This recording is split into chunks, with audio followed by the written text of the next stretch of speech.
Hey guys, sadly, I have to do my 50 hours of community service ordered by the court somehow.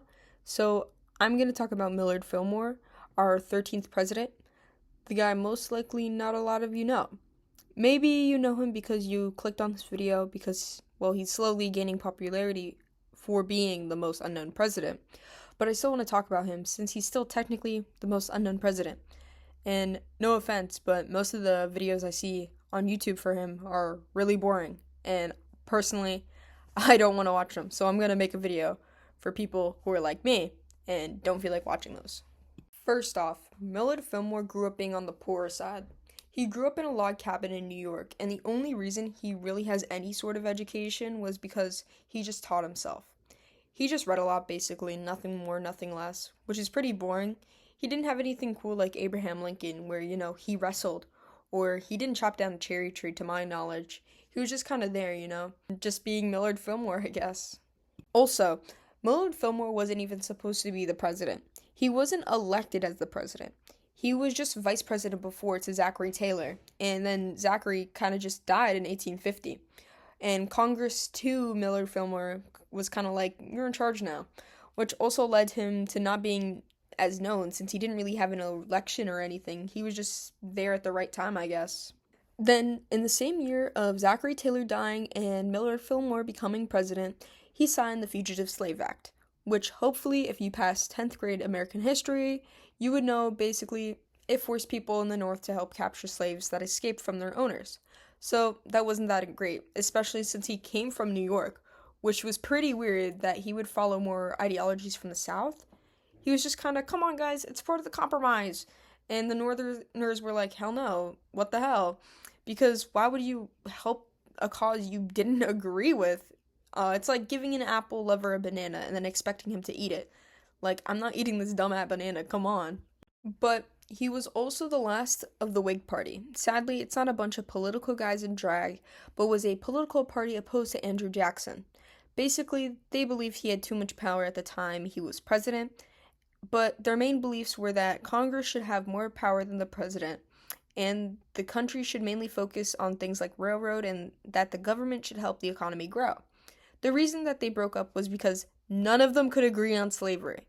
So some of them wanted slavery, the rest didn't, so they didn't want to fight about it.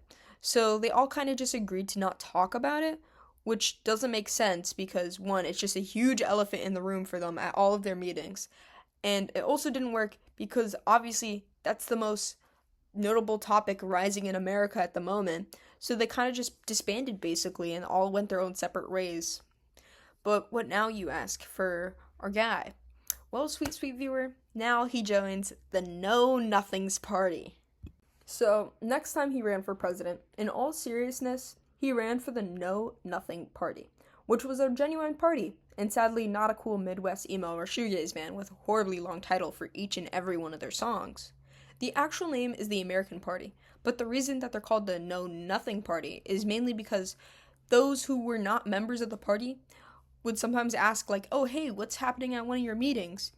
And because they were secret meetings, they'd be like, I don't know.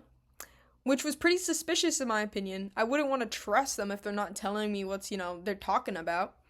But another reason not a lot of people liked them was mainly because their whole ideal was that they didn't like immigrants. They especially didn't like Catholics, and they wanted real Americans, basically people born in the US, to run everything. And at the time, this was pretty controversial because a lot of people or their family members immigrated.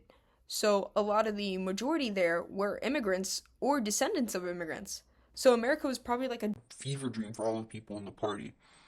maybe they had like a song like, I don't know, living in a place like these can be bad for your health.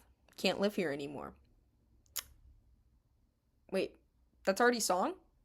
That's a short fiction song? Damn. Anyways, back on the topic.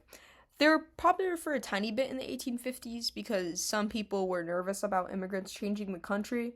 However, they kind of fell apart as fast as they came, basically, because the country was way more focused on slavery and all of the stuff leading up to the Civil War. Fillmore kind of joining them was just jumping on the Titanic while it was sinking. So it wasn't really a smart idea for him. But because he was basically against the people that were in America at the time, he wasn't really a nice vote for them. And before, when he was a president, he wasn't that notable. So he still lost horribly. He did at least one good thing, though. He did help start the university at Buffalo. So at least he did that. There's nothing really good about him after. He was just kind of there in history books. And he did make some really bad decisions. That's about it. At the end of it, he basically learned and made an education for himself, by himself. He accidentally became the president, signing a really bad law and running with a really bad political party, not once, but twice. And he still somehow was real. I don't really know what to say about him. He was just kind of there. There's nothing much else about him.